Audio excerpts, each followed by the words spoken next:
yeeg xarit yi ñoo ngi leen di nuyu xam ngeen ne dañuy bég saa su ne di ñëw ak yéen ci seen émission Tam Tam ci RTS 2 maa ngi leen di fàttali nag ne yéen a ngi ñuy jot ci canal 5 bu TNT mbokk yi duñu def rek lu dul di ñaan encore une fois jàmm ak salaam ci Sénégal ak la ko wër ak àddina yëpp dañuy ñaanal nag ñi nga xamante ne bi ñu ngi ci hôpitaux yi mbokk yi feebar dama koy baamtu di ko baamtuwaat ndax kat ci feet yi ñu nekk ni jar na ñu leen di bàyyi xel bu baax a baax rawatina xale ya nekk ci hôpitaux yi waaye dañuy nuyu nag ñi nga xamante ne bi ñu ngi ci prison au Sénégal yi ñoom itamit di wéttalikoo li nga xamante ne moom mooy RTS 2 rawatina waa camp pénal mbokk yi dañuy ñëw ak yéen nag ci seen émission Tam Tamu tey bi ànd ci ak suñu xarit Mariem Meng alors li ma neex nag ci Mariem ci 4e saison bi mooy référence bu nekk la ñuy indil parce que dafa am ay doomu aadama yi nga xamante ne bi dañu war a nekk ay royukaay ci la jeunesse et ci population bi en général alors monsieur Charles VI di directeur de la solde mbokk yi danañ ñëw ci moom bu baax a baax parce que nag mooy suñu référence nekk suñu invité nekk ci suñu plateau bu ñu jógee ci loolu dañuy ànd ak ki nga xamante ne bii moom mooy Lena Sarr alors Lena dafay ñëw ak ñun ci li nga xam ne moom mooy gastro ànd ci avec les ateliers de IBA bu jógee ci loolu nag Lena dafay dellu siwaat mu ne yaa xam damay ñëwaat ak yow ci développement personnel di fas yéene waxtaane li nga xamante ne bii moom mooy publicité mbokk yi ñu jeexal ak vue sur la toile suñu ay invité alors madame Guèye di madame Soxna Mbaye ñëpp xam ko muy assistante sociale bu RTS donc ñëw fas yéene waxtaan li nga xamante ne bi moom mooy bébé de l'année ak yeneen yu nga xam ne ñoo ngi koy liggéey ci wàllu social waaye nag beneen invité bi sànq maa ngi koy junj muy monsieur Charles VI di directeur de la solde mbokk yi ma dem régie dellu si waat nag saa su ne mbokk yi di fego avec la grande Lena alors c'est vrai que nag ba ma jógee fi nga xamante ne moom mooy Richard Toll dañu fay faral di mbay li nga xam ne moom mooy ceebu Sénégal alors dañ ma fa joxoon ay yóbbante yu nga xamante ne bi def naa ne camion bi yegsi na pour ma jox ko Lena xam naa ne ba ca kanamee dinaa laaj ñu indil ma vraiment saaku ceeb yi jox nañ ma ceeb jox nañ ma suukar jox nañ ma ñebbe et puis beaucoup d'autres choses et c'est pour tous les sarènes qui me regardent rawatina nag l'une de mes préférées elle c'est Lena maa ngi lay nuyu di la dalal jàmm borom ñaari chroniques yi ci bés bi yaa xam maa ngi lay fay di nuyu téléspectateurs yi di nuyu suñu invité yi defe naa daal soo ma ko joxee damay wax camion bi mu wàññeeku rek ñu delloowaat ko sa kër. ndax yaa ma ko gën a soxla daal non mais xoolal entre Thiam ak Sarr ñun xamante ne damay génnee archive yi de.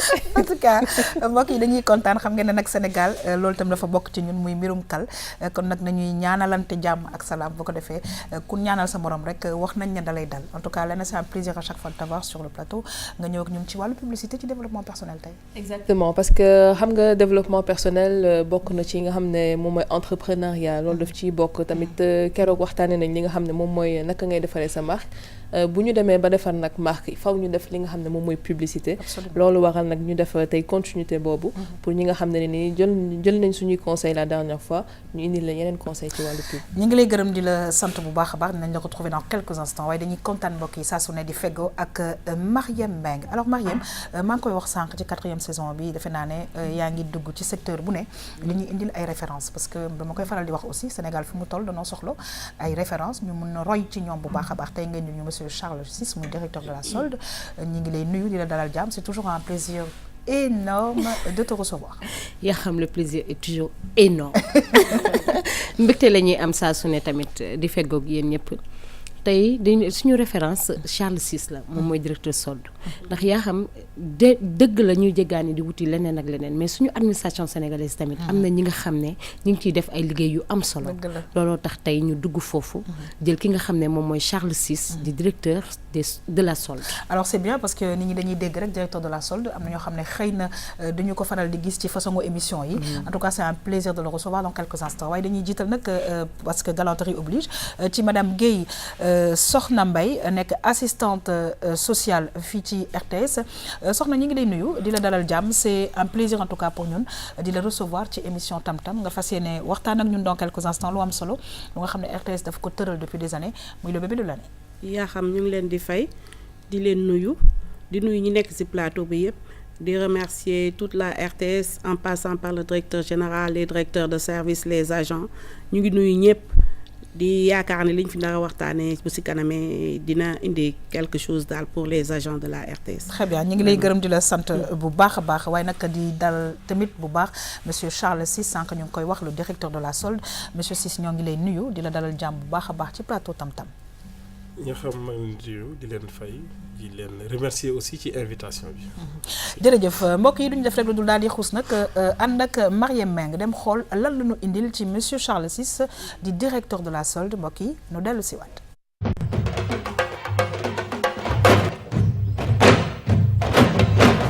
Charles Émile Ciss sama jumeau la loolu laa mën a wax sama xarit la yàgg nañu te ñu bari mën nañ koo seede depuis université mosu ñoo tàggalikoo ba ni nekkee ENAM moom moo ma jiitu ENAM parce que dañoo am maîtrise man ma dem France def fa presque 4 ans soo ko ñëwaat donc moom bi may ñëw année bi muy génn man année boobu laa duggee ENAM muy nit ku baax nit ku yiw nit ku am xam-xam am coloré surtout.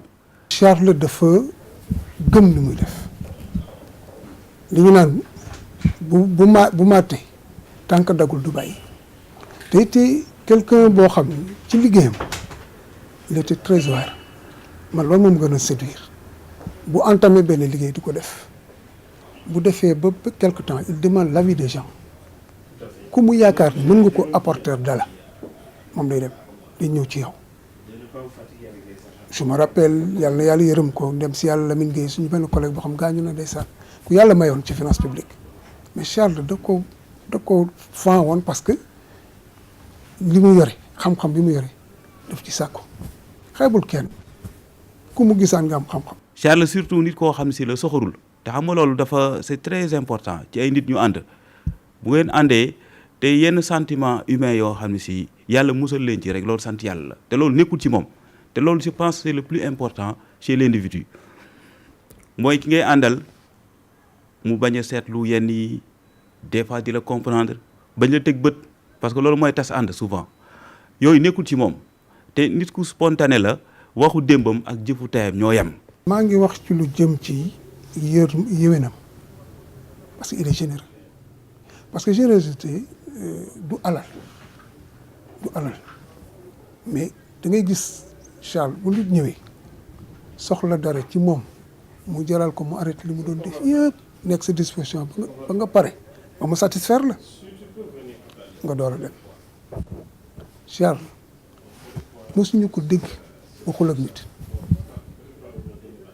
man di nekk naa ak moom pendant 15 ans werante nii ci ay mosu ko au contraire contribution boo waxee mu ne les gars il faut contribuer te contribuer ku ne xam na lan la ku mën a jàppale ku ci mënul jàppale sa waay na ngeen xaar déglu bu ñu paree nga jariñu ci li ñu liggéey.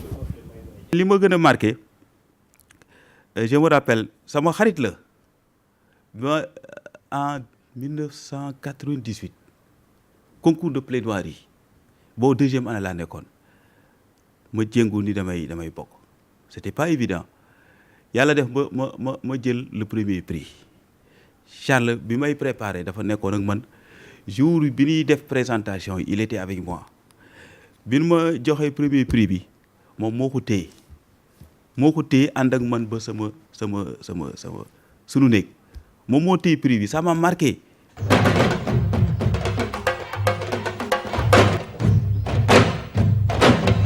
que c'est très très très émouvant alors Marième damay wax ne liggéey dafay yem à 60 ans.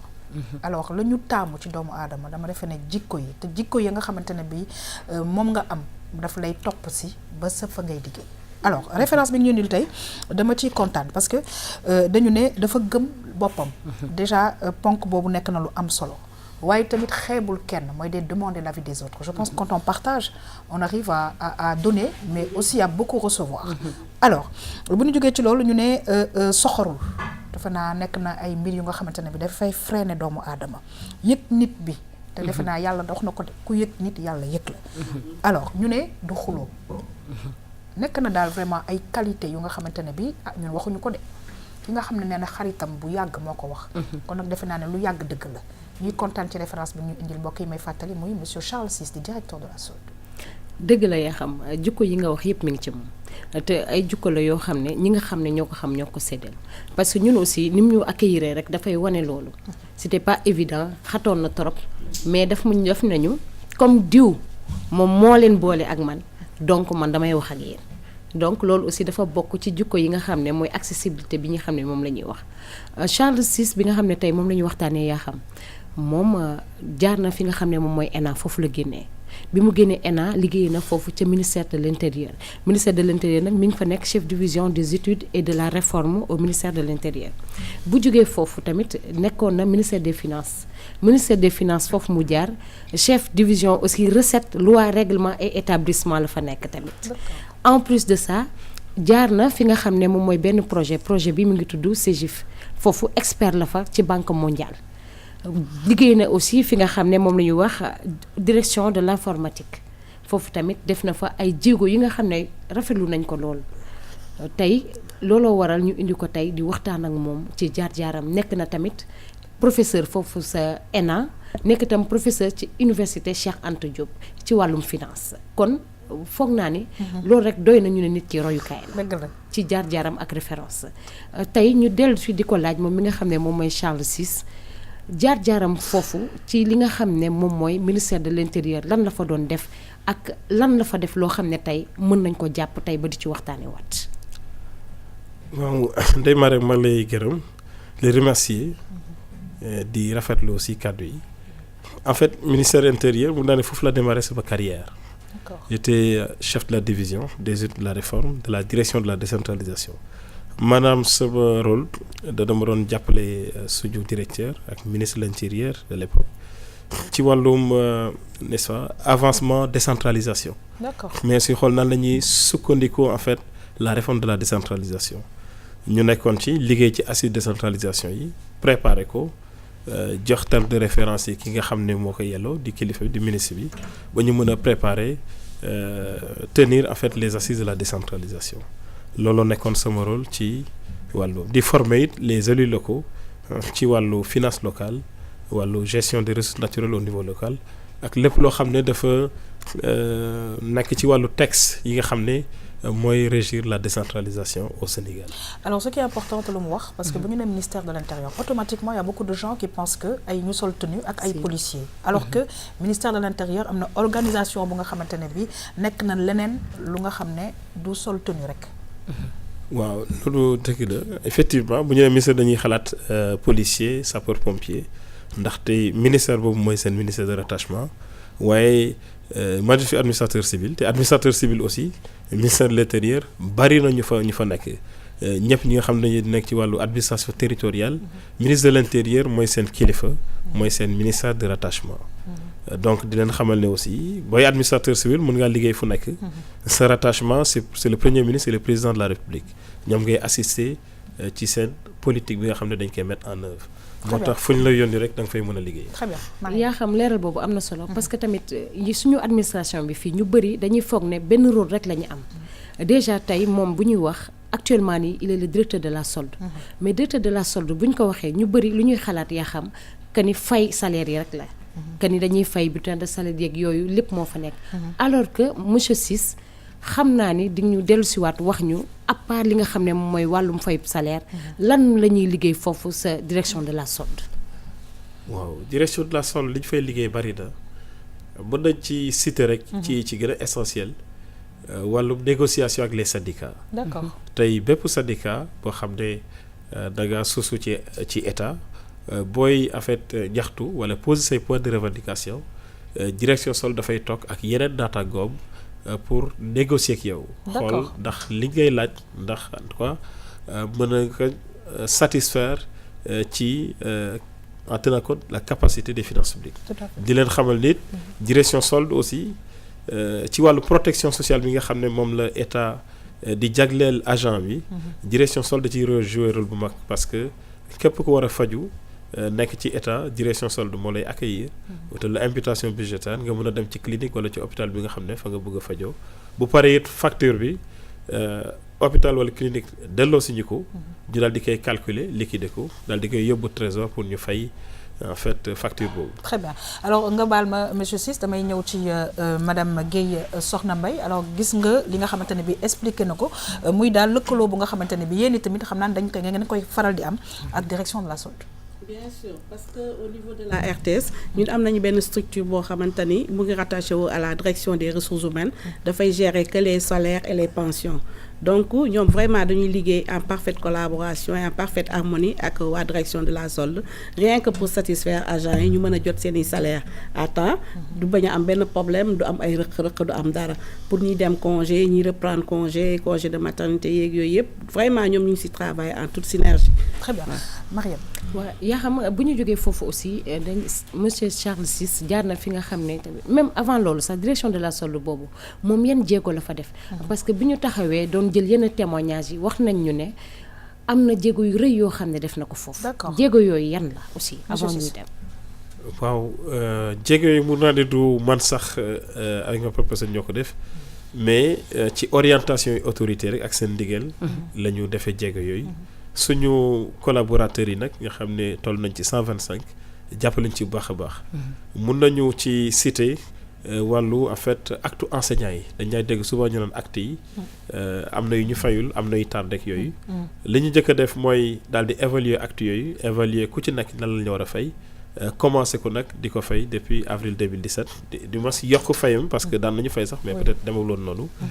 li tax ñu mën ko yokk ndax président de la République dafa jël benn mesure bu am solo ne rappel yi léegi au lieu de 20 milliards 25 milliards par an dama koy def 50 milliards. D'accord loolu tax tey acte enseignant yi fay nañ ko ba dugg ci année courante maanaam ku sa acte génn 2018 am na ñu commencé fay. fay nañu acte de validation. Jusqu'en avril 2017 fay nañu aussi ay acte avancement ba mai 2017 mu nekkoon jéego yoo xam ne jéego yu am solo la ndaxte avril 2017 rek jóge tolloon ci acte yu signé en 2013 très 2012. Très bien alors Léna gis nga nag li tax référence bi di baax non seulement pour ñun mais pour les téléspectateurs parce que am na direction yu bëri yu nga xamante ne bi Sénégalais yi xamuñu exactement liggéey bu am solo ba ñu fay def alors que voilà bu ñu toogee ci plateau bi dina nu mun expliquer exactement li nga xam ne moom la ñuy liggéey ñu àndandoo ñun ñëpp rek jéem a xool naka la ñuy def pour tabax suñu dëkk. dëgg la yaa xam parce que bon man daal naa ko faral di dégg mais c'est vrai que en même temps que téléspectateurs yi lay découvrir yenn seen liggéey en tout cas lu mu ëmb donc je découvre en même temps mu nekk loo xam ne kon lu am importance la te surtout xam nga taskatu xibaar dañuy faral di wax mouvement syndicaux yi dañuy seen mouvement d'humeur ak yooyu donc je découvre aussi que ñoom seen liggéey am na ci solo loolu parce que dafa mel ni médiation la ñuy def tamit pour jéem a tempérer un peu le climat social donc mu nekk loo xam ne dañ koy rafetlu mais seen liggéey am na solo ci liggéeyu waa Sénégal yëpp parce que bon ay mbirum fay salaire moom ku nekk loo xam ne et puis non seulement waa Sénégal mais sànq Mariam je pense que ñu ngi koy waxtaane muy sénégalais yi nga xamante ne bi tamit dañu nekk ci bitim réew di liggéeyal Sénégal ñooñu tamit seen ay salaire ñoom ñoo ko yore kon nag dafa nekk ci voilà àddina wërngal këpp alors Mariam waaw yaa xam am na solo lool te loolu intéressé na leen ñu dellu si waat rek ci moom it nekkoon na tamit directeur de l'informatique foofu sa ministère des finances du budget si ministère du budget donc ñu dellu si waat tamit di ko laaj parce que gis nañ ni dafa am jamono yoo xam ne gouvernement yi dañoo dajale woon ngir changer li nga xam ne moom mooy wàllum informatique maanaam pour respecter normes yi nga xam ne UEMOA moom la teg tënk yooyu jamono ya nga fa nekkee Sénégal yan jéego la ci def. waaw jamono yi fa nekkee 2015 la woon ba 2017 jéego ñu fa def mooy ci wàllu adaptation système informatique. parce que Sénégal dafa lëkkaloog yeneen i réew. nekk ci UEMOA ba nga xamee ne ci wàllum finance publique wàllum économie suñuy règle ñoo bokk léegi ñoo ko bokk boo demee Côte d'Ivoire même règle boo demee Togo boo demee aussi Mali yenn même règle la ñu jëloon ci nag ay chartes yu bees chartes yoo xam ne. dafay gën a dooleel en fait li ñuy wax programme gën a dooleel aussi politique publique gën a dooleel en tout cas citoyen bi ci wàllum finance publique charte yooyu mu nekk charte yu bees nekk charte yoo xam ne réew yëpp dañ ko ñi nga xam ne dañu bokk UEMOA jéem nañ ko daal di koy appliquer Sénégal nag am na jéegoom ci def yoo xam ne moom moo njëkk a appliquer ces règles ci en tout cas pays UEMOA yi moo njëkk tamit jël système informatique bi liggéey ko ba nga xam ne pare woon nañu pour mën a exécuter règles yi nga xam ne moo jógee ci finance publique. ñu partagé ko tamit dëkk yu bari parce que dëkk yu bari ñëw nañu xool Sénégal nan la liggéeyee mbir bi ak kat moo ko liggéey. bu fekk ne nag suñuy doomu réew ñoo ko liggéey ingénieurs yoo xam ne fii lañ leen formé ci université Dakar ak université Gaston Berger ba amoon chance di leen di diriger ñu liggéey bu rafet bu wax dëgg yàlla autorités yi kilifa dëkk bi le président Macky Sall am ci en tout cas mbégte le ministre des finances aussi le premier ministre am ci mbégte. Très bien alors dañuy kontaan parce que bu ñu nee référence aussi dama yaakaar ne ñëpp xam nañ ne au niveau de l'Afrique je pense que Sénégal nekk na ci référence ci domaine yu bëri nga xam ne nit ñu bëri duggee Afrique dañuy ñëw fii di taataan ay xam-xam en tout cas Mariam ma bàyyi la peut-être benn dernier laaj wala ay conseil parce que bu ñu gisee nit ku am ay jéego yow def ba toll fii monsieur Ciss toll dañuy bëgg tamit xale yi nii seetaan ñoom xëy na am jaar yoon boobu pour ëllëg ñu mun ñu téye lu mel ni direction de la SOD. waaw yaa xam li ci ëpp solo sax conseil lay doon parce que tamit wax nañ jaar-jaaram wax gëm-gëmam wax yërmandeem wax ni mu mel aussi jikko ba mais nan lay ménager nit ñi te loolu ban conseil nga ci jox jeunesse bi nga xam ne tey ñu ngi def parce que nee nañu tamit sifflé nañu ne ku bëgg document la paa bi nee na da doon ñëw foofu suba lay xëy ba ngoon di ko xaar pour mu jox ko ay document administration bi document la waaw ban conseil nga jox jeunes yi nga xam ne tey ñoom ñi ngi dem di dox di bëgg a réussir ci seen àdduna ngir defar seen réew. waaw jeunesse su Sénégal li ñu leen mën a digle mooy ñu jàng parce que jàng moo yor lépp waaye it ñu patient parce que patience bi mooy tax que mën a am yenn capacité yi. absolument mais tamit loo dugg na nga fexe ba atteindre objectif ba. loolu laa leen di mën a conseiller. leen xamal ne tamit liggéey bi ñëpp ko bokk. da ngay am ouverture pour ñëpp mën ci apporter seen contribution. très bien en tout cas ñu ngi lay gërëm di la sant bu baax a baax waaye nag mbokk yi di sant di gërëm bu baax a baax monsieur Charles Ciss di directeur de la SOLD dégg ngeen kàddu yi nga xamante ne bi indi na ko c'est vrai que diplôme yi baax na lool waaye tamit nañ ko lëkkaloo ak jikko yi pour mën a nekk ak ñi nga xamante ne bi ñoom la ñuy nekkal mën leen a jiite ci anam yu rafet ba liggéey bi mën a jaar ci yoon en tout cas monsieur Ciss ñoo ngi lay gërëm di la sant c'est en tout cas ça a été un plaisir pour nous et voilà ak ay njàngat yu bëri recevoir la ci plateau Tam Tam mbokk yi du ma def rek lu dul daal di dem ñu xool avec Lena les ateliers de ba tey lan la ñu indil dellu si waat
c'est extraordinaire mbokk yi ñi seetaan Iba buy togg da ngay dégg ay wuyaay ay kenn xamul parce que vraiment les ateliers de Iba mbokk yi mi ngi ñuy jàngal lu bëri alors monsieur Ciss xaw ma nag yow kan moo lay simmi da nga ñu ko wax dans quelques instants mais mu nekk ay plats yu nga xamante ne bi RTS da koy indi chaque jeudi pour daal ñu won téléspectateurs yi nekk togg mën na gaaw mën na neex mën na intéressé ñëpp xale mag ak ndaw.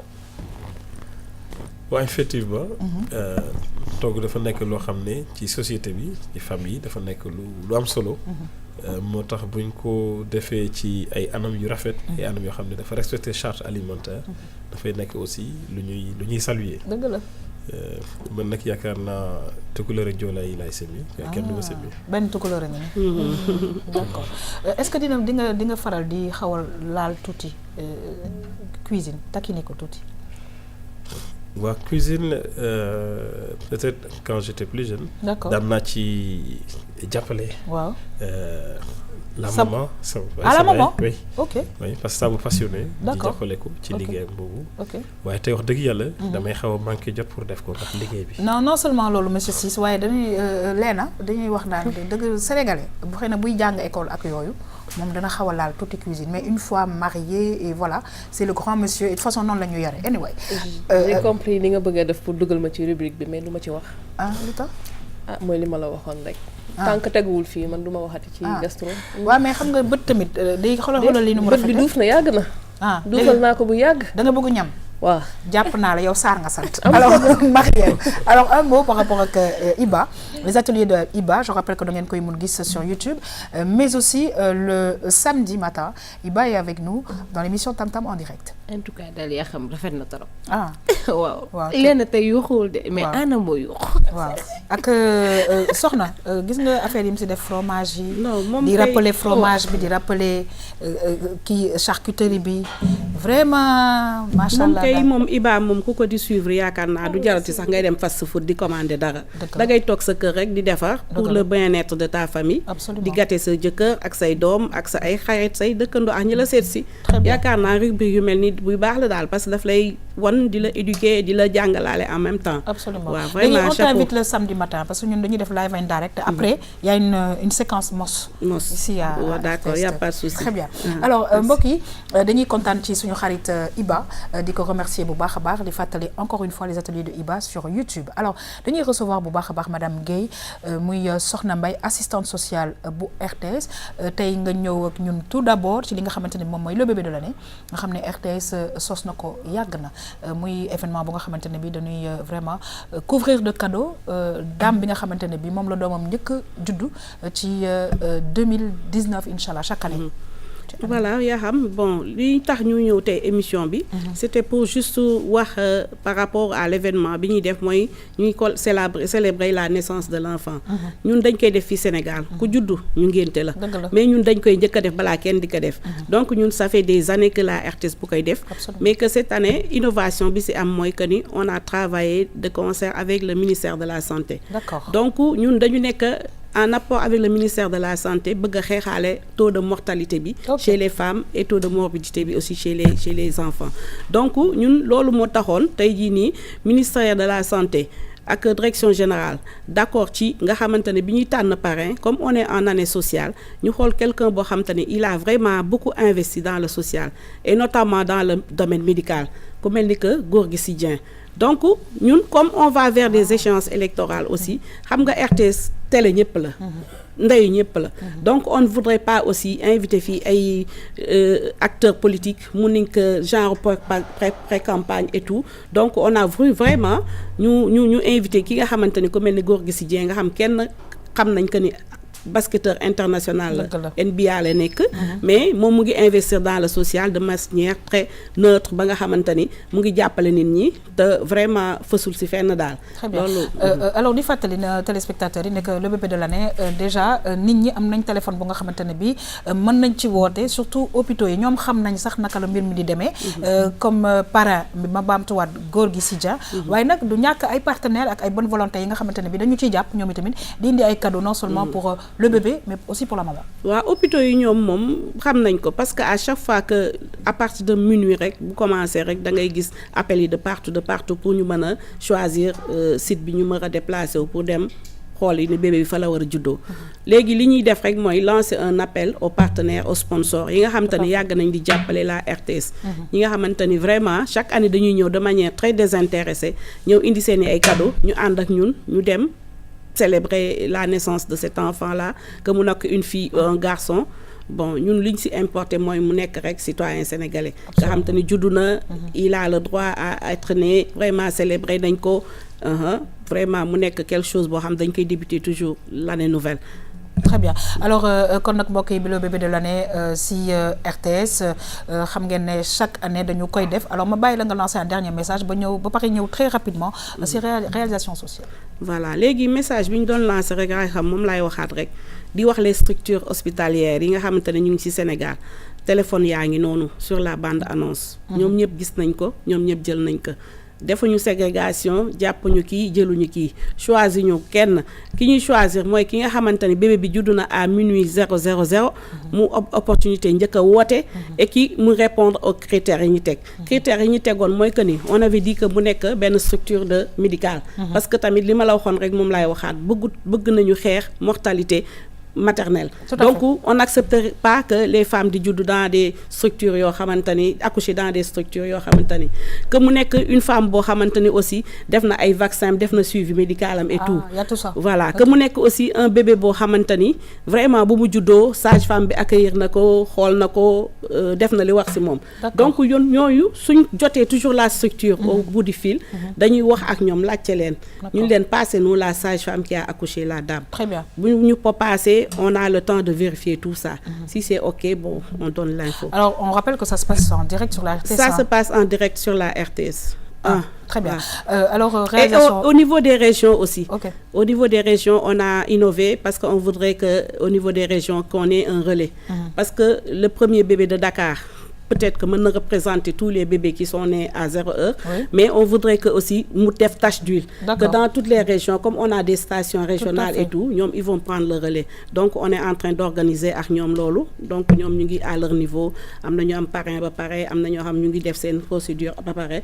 Donc vraiment ñu ngi lancer un appel à tous les sponsors nga xamanteni dinañ vraiment ñëw jappalé ñu ci RTS parce que ça fait plus de 20 ans ñu koy def te RTS musu ci xadi. Très bien. Ya ngi né fokk nga très rapidement ci réalisation sociale yi bu ko defee ñu mën a xuus ci émission bi. waaw li ñu bëggoon wax foofu rek mooy vraiment di saluer le directeur général de la RTS Racine Talla di saluer l'ensemble des directeurs yi ko kii seq di saluer aussi l'ensemble des travailleurs parce que suñu nee une entreprise performante na wala une entreprise réussir na c'est parce que entreprise boobu dafa am climat social et là aussi nous saluons vraiment l'intersyndicale de la RTS bi nga xamante ni à chaque fois ñoom ñu ngi nekk ak DG di wut un climat social apaisé et tout pour ñu mën a réaliser dara li ñuy wax rek mooy que depuis que le directeur général est là on peut dire qu'on a une politique sociale plus ou moins facile facile bi mooy il n'hésite pas sur les moyens ñun dañ fi doon nekk colonie de vacances amatul woon arbre de Noël amatul woon aide sociale yi amatul woon bon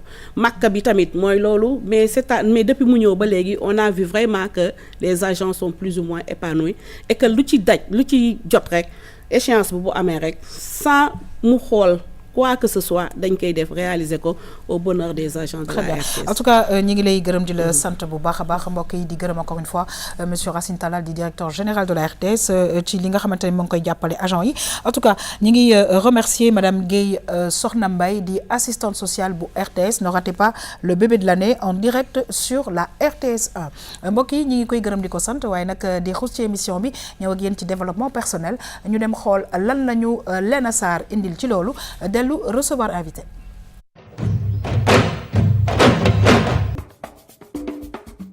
La communication publicitaire ou publicité peut être définie plus ou moins largement selon l'angle retenu. Elle représente une grande part du budget des entreprises, quelle que soit leur taille.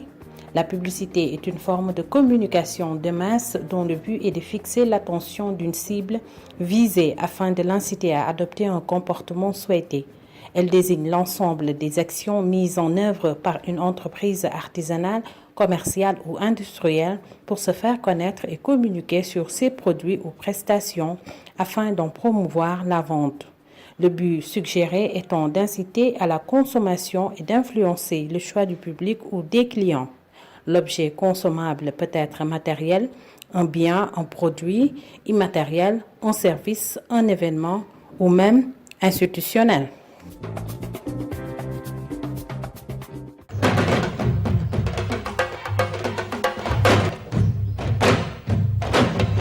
waaw dañuy gërëm bu baax a baax suñu xarit Léna Sarr waaye nag di mbégte yi recevoir ki nga xamante ne bi moom mooy invité di monsieur Henri Touré di réalisateur scénariste producteur en tout cas loolu laa ci jot a jàpp monsieur Touré ñoo ngi lay nuyu di la dalal jàmm bu baax a baax ci plateau Tam Tam. maa ngi leen di fay bu baax di rafetlu aussi invitation bi di féliciter aussi Tam Tam parce que gis nañ ne chaque année day amélioré wu. Donc, ne serait-ce que cette dernière bande-annonce, puis c'était extraordinaire. C'est vrai. L'histoire de l'hélico et tout. Oui. Juste pour vous dire qu'on a suivi et c'était vraiment très bien fait. Merci beaucoup. En tout cas, on vous remercie. Léna nga ñëw ak ñun ci lu nga xamante ne bi yaakaar naa ne pour daal information defe naa ne publicité da cee baax. xaw ma nag ndax madame Guèye publicité la doon def fii wala publicité la de publicité la de woon na annonceurs yi sponsors yi et tout en catimini mais publicité la rek. Exactement. Damay rebondir justement yaa xam ci suñu invité monsieur Touré li mu wax ci bande annonce bi parce que boo gisee xam naa loolu intéressé ko c'est parce que ci loolu lay yëngu donc moom aussi dafay produire ay films ay séries loolu yëpp donc li ma ko bëggoon njëkk a laaj comme question rek mooy tey jii boo bëggee promouvoir li nga xam ne moom mooy sa produit wala sa service ci yan anam nga koy teg parce que gis nga ni que RTS tey utiliser nañ hélico dañuy def suñu saison 4 Tam Tam bi daaw ñu dem Grand Théâtre def scène ñu yegg sur scène def ko c'était à Sorano. Voilà Sorano exactement naka ngay def mën a promouvoir ce produit. Bon, ça dépend. Vous savez, en termes de communication, chacun a sa stratégie. Ku nekk ak ni ngay communiquer. Am na ñoo xam ne comme yéen vous avez fait, da ngeen jël hélico, mais c'était les moyens en fait qui suivaient. Au Sénégal, en fait, les gens ils veulent tout le temps communiquer, mais ils ont souvent des problèmes de moyens aussi. Et nous, ça nous arrive tout le temps. En wolof, monsieur Touré. waaw tout le temps daf ñuy arrivé ñuy recevoir ay nit yoo xam ne dañuy ñëw dañuy am projet yu baax a baax. Mais suñu xoolee ne moyens yi nga xam ne moo war a suivre ci côté production dafay metti donc nit ku ne ak ni ngay communiquer. Tout à fait. Donc par exemple bon je vous donne un exemple man de ma dernière série. Pour faire la promotion il a fallu que ma collaborer ak City. Il a fallu ma jël seen logo dugal ko ci série bi tout ça. Après arrivé à un stade sama acteurs yi dañ ne mais City dañu bëri ma ne leen mais ñii ngeen soxla pour am seen promo. Exactement. Donc nit ku nekk canal bi ngay utiliser pour def sa communication ça dépend. Ça dépend en fait. léegi ñan ñooy soxla def li nga xam ne moom mooy publicité est-ce que entreprise yi nga xam ne nii dañuy jaay seen marque wala seen produit wala souvent tamit dañuy gis ne ONG yi ñoom it dañuy def li nga xam ne moom mooy publicité par exemple bu deret manqué. dañuy ministère de la santé mën na ñëw mu def loolu tamit li nga xam ne benn campagne la est-ce que loolu tamit dañ koy mën a assimiler à de la publicité. waaw bien sûr vous savez Léna ñëpp dañ soxla publicité. D'accord. képp kuy yëngu ak domaine boo mënti yëngu. yaa ngi ñaan yàlla nit ñi gis ko xam ci dara. ONG ils sont obligés. parce que dafa am ay nit yuy dugal seen xaalis. ñoo xam ne xamuñu li xew. amuñu jotu xam li xew lenn rek moo leen mën a xam loo li xew mooy li ñuy xool à la télé. Donc des fois c'est obligé. Moi récemment j'ai eu un ami boo xam ne day dem mission tout le temps ci benn ONG fii la nekk Sénégal. Mais dafay ñëw su ñëwee day ne moom il est choqué moom musul xam ne. su demee ci dëkk yi ñu war a jàppale que ne gars yi dañuy détourner affaire yeeg yooyu donc il a fallu que moom mu dem sur place ne serait-ce que mu fekkee loolu rek nekkatul aspect pécuniaire mais dafa nekk loo xam ne dafa tout à fait. Voilà mënul woon téye boppam il fallait que mu filmer des trucs comme ça donc l'humain a naturellement besoin de communication quel que soit le domaine bi mu nekk. Très bien. Alors justement, on a reçu le directeur de la SOLD, monsieur Ciss. Donc c'est aussi une façon de communiquer avec les populations parce que sànq maa ngi ko koy wax. C'est vrai que ñu bëri xamuñu woon en tout cas laata mu yegg si fii li nga xamante ne mooy liggéeyu direction de la SOLD. Alors monsieur Ciss muy volet bu am importance. muy communiquer avec les populations. Tout à fait Yaxam c'est volet boo xam ne dafa am solo. boo tax sax ñun dañu créé depuis février 2017. 2018 plutôt. benn page Facebook pour mën a di dialoguer avec les utilisateurs. Très bien. Et aujourd'hui on est à 11 000 abonnés. Social media. Qu'on a fait naturellement sans booster sans rien faire. dañuy communiquer à travers des forums qu'on organise dans les régions. Organisé nañ ko à Kaolack à Gossas. ak Gandiaye à Mbour. di woo agent état yi. di daje ak ñoom di waxtaan ak ñoom. très bien ñuy aussi diis seen i jafe-jafe. bu ñu jëbbisee daal di suivre dossiers yi ba mu sotti. très bien voilà très bien alors Lena c'est vrai que côté publicité dafa mel na numérique bi léegi dafa cee am wàllu bu rëy parce que là il parle tout de suite de Facebook je veux dire voilà communication bi dafay dem bu wax. voilà parce que loolu moom mooy su ma juumul publicité hors média parce que bu ñuy waxee publicité média mooy li ñuy def RTS wala yeneen télé yi ou rajo loolu yëpp donc ci média la mais hors média mooy li nga xam ne fi mu nekk nii ak technologie yi dafay permettre xëy na nga mën a économiser sa xaalis parce que yenn publicité yi dafa cher dina mën a permettre aussi yow nga mën a catégoriser un peu sa cible su ma juumul.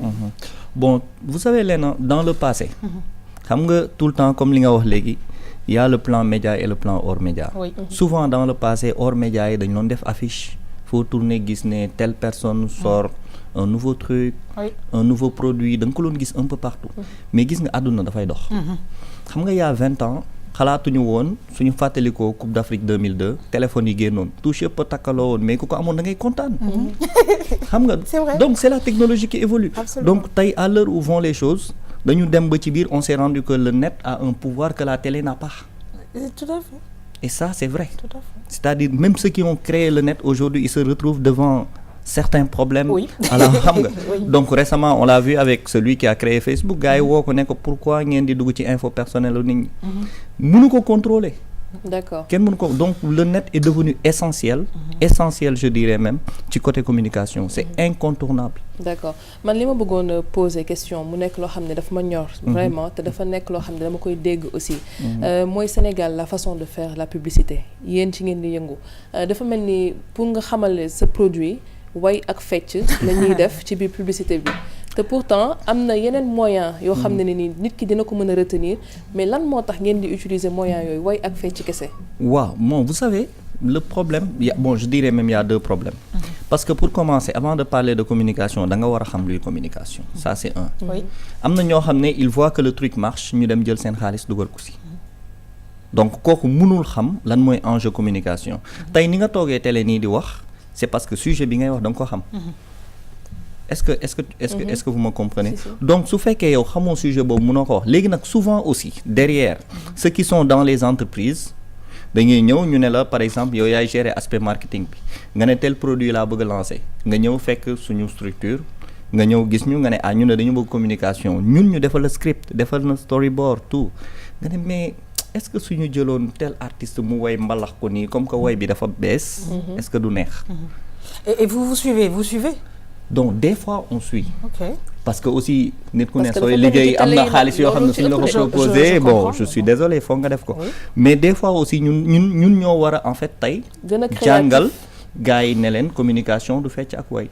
Absolument. du fecc ak way mais souvent bon xam nga tey niveau bon il y a une amélioration au Sénégal déjà mais niveau communication noonu la ça évolue et puis tamit il faut que tamit ñi nga xam ne dañuy def communication tey bon man de personnellement je le fais suñ ma joxee benn beurre par exemple ne ma defal ma publicité bi dinaa wax waaye je vais prendre une semaine yoo xam ne YouTube laay nekk di xool ay publicité beurre un peu partout dans le monde.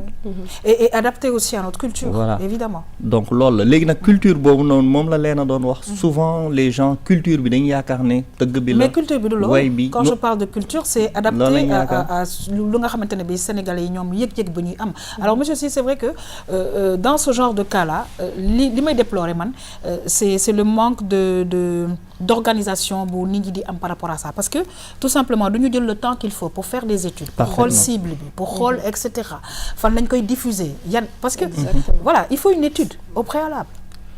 En fait, c'est important, je pense qu'avant de développer un produit, de faire une étude.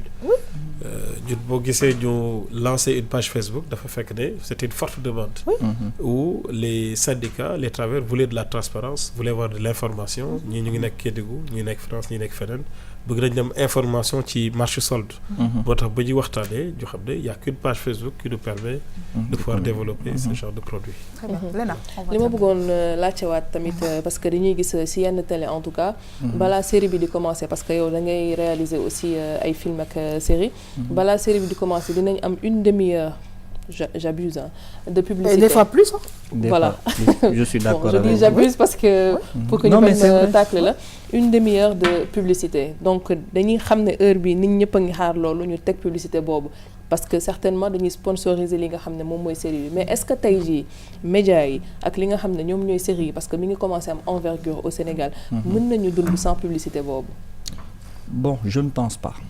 Pourquoi? Parce que tey comme li ma la wax damay recevoir jeunes yu bëri yu ñu ñëw ak seen projet. suñu xamoon ne dem nañu dans tel endroit au Sénégal suñu demee dañ leen di financer du ñu ñëw ci man. donc ñun sax dañuy dund loolu. am na ay organisation yu ñu teg fii Sénégal yoo xam ne dañu war a jàppale ñii di def cinéma ñi mais c'est dur des fois et c'est très dur. parce que dañu ne diw xam na diw. donc le fait que diw xam diw boobu da koy faciliter certaines choses et c'est pas normal. L'humain vaut parce qu'il est mais non parce qu'il a. mais est-ce que waruñu limiter tamit. waaw parce que xam nga lu tax Léna je suis entièrement d'accord avec Léna xam nga lu tax parce que aussi loolu tamit je pense que ci côté programme yi aussi il faut que ñu xool ko parce que ça lasse aussi les téléspectateurs et je pense que ils mettent en avant beaucoup côté xaalis bi dañu xalaat ne que bon écoute kii mi ngi waaj a xool série bi mais après on te met 30 minutes 45 minutes de pub mais je pense que loolu tamit war nañu xool aussi fan la ñuy seetaan loolu fan la ñu toll aussi c'est important. Man d'habitude su may seetaan yenn série américaines yi d'habitude su ma gisee ne dafa bëri sponsor su ñu defee 5 minutes 10 minutes da ngay gis en fait dañuy balancer produit bi ci biir mais pas ñu couper série bi dañ koy balancer juste à côté benn pare-choc dindiwaat ko. par exemple. mais en fait loolu aussi state of mind la état d'esprit la su fekkee partenaire bi ñëw dugal xaalisam amul état d'esprit boobu dalay new waneel ma sama yëf. c'est vrai. soo bëggul ma bàyyi. dañuy liggéey aussi quoi benn côté. donc léegi nag il faut juste réorganiser tout ça xool naka la ñu mën a def ba tey. pour que les téléspectateurs aussi soient à l'aise. voilà soient à l'aise. oui xam nga mais dafa mel ni c'est devenu une concurrence ardue. pourquoi parce que da ngay gis kenn def dara mu ne. man sama yëf am na 5 sponsors kii. alors que bon en réalité. c'est pas ce qui est important ce qui est important aujourd'hui mooy et c'est à féliciter. mooy il y a 10 ans. kenn sañul woon def série sénégalaise. mais tey c'est en vogue. absolument tey ñëpp a bëgg jouer. je suis d'accord. que nga siiw nga bañ a siiw tout le monde veut jouer. et encore une fois des fois damay dégg souvent gars yi di def ay sorties di naan nañu bàyyi artistes yi. ñuy jouer. ku nekkul acteur bu mu jouer. mais li nit ñi fàtte et c'est essentiel de le dire partout. Il y a une différence entre la fiction et le théâtre. Tout à fait. Ça on le voit bien dans cette émission parce que am nañ benn rubrique bu nga xamante ne bi ça parle de cinéma et de théâtre. En tout cas Léna maa ngi lay remercier peut-être très rapidement une dernière question. waaw peut-être bon comme gis nañ ni que am nañ les médias am nañ aussi hors médias tey jii boo doon conseil ñi nga xam ne ñoo ngi ñuy seetaan ñu bëggoon def publicité seen produit wala seen service ban médium nga leen di gën a conseil ñu utiliser ko. bon ce sera difficile de les conseiller. parce que ku nekk accessible. exactement. tey ki nga xam ne peut-être su dëkkee tel lieu moom média mënu ko jot hors média nga koy yóbbul. am na ñoo xam ne sax dañuy déplacer ay podium. loolu yëpp ay forme de communication la mais ce qui est important aujourd'hui est que la communication est essentielle. d'accord mais ne pas communiquer n'importe comment dem ci ñi nga xamante ne bi seen xam-xam màcc na ci. ñu guider la parce que je veux dire ça peut porter préjudice à un produit. en tout cas ñi ngi remercier bu baax a baax Léna Sarr ak invité am je rappelle monsieur Henri Touré di réalisateur scénariste producteur mbokk yi ñu jeexal émission bi ak Vue sur la toile.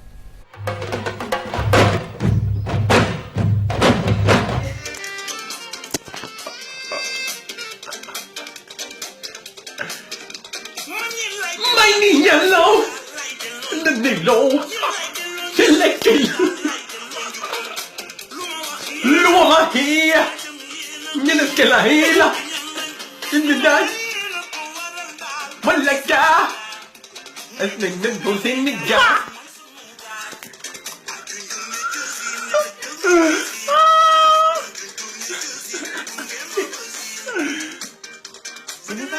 Nelly Yusuf Filistin Mulingala Bega Mulingala Hamba Hey do you soul borrow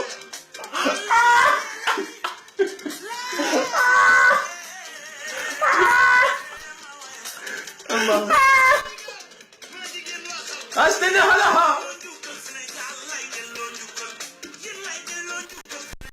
Malik ndig ba lekk luk la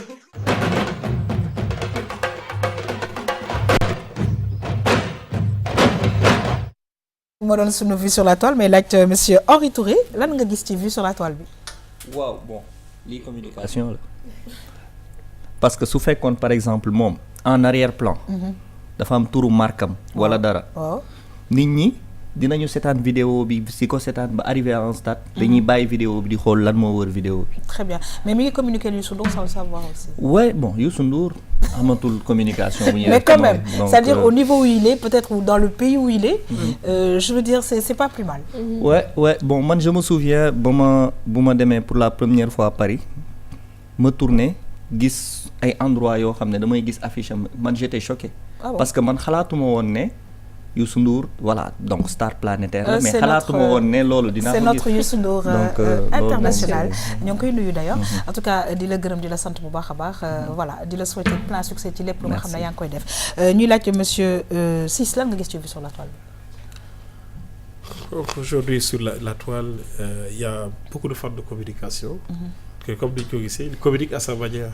Très bien. Et ça peut aussi capter l'attention. Et ça a capté d'ailleurs, ça a capté d'ailleurs. En tout cas ñu ngi mbokk yi di remercier bu baax a baax monsieur Charles Ciss di directeur de la SOLD nekkoon tey suñu référence ñu ngi lay bàyyi nga tàggu ak téléspectateurs. waaw di féliciter l'équipe de Tam Tam. di leen remercier di leen souhaiter aussi une excellente année 2019. ainsi qu'à toute la RTS. Merci beaucoup yow tamit ak sa collaborateurs yi ñu ngi leen di souhaiter une excellente année 2019 di remercier sama kal bile nga xamante ne bi moom mooy Léna Sarr di la sant di la gërëm di fàttali nag émission bu am solo bi nga xam ne Léna ngi koy def mooy Midi Actu di jàll fii ci RTS 2. yaa xam maa ngi lay di remercier sama invité ak monsieur Ciss Mariam xanaa di wax rek ba déwén ak jàmm incha allah 2019. incha allah alors Mariam yow tamit maa ngi lay gërëm di la sant bu baax a baax plaisir de te retrouver très prochainement je sais pas si 2018 bi wala si 2019 en tout cas on se verra en fin d'année. en fin d'année exactement en tout cas. merci yaa xam ñu ngi lay jaajëfal bu baax di remercier invité yi aussi monsieur Ciss ak invité Léna ñu ngi jaajëfal. mbokk yi ñi seetaan ñoo ngi gërëm ñëpp di sant ñëpp encore une fois toutes les équipes techniques parce que nag wax dëgg yàlla ñu ñuy defal liggéey bu rafet di leen jox rendez-vous incha allah suba pour beneen émission Tam Tam bonne suite des programmes sur la RTS 2 au revoir.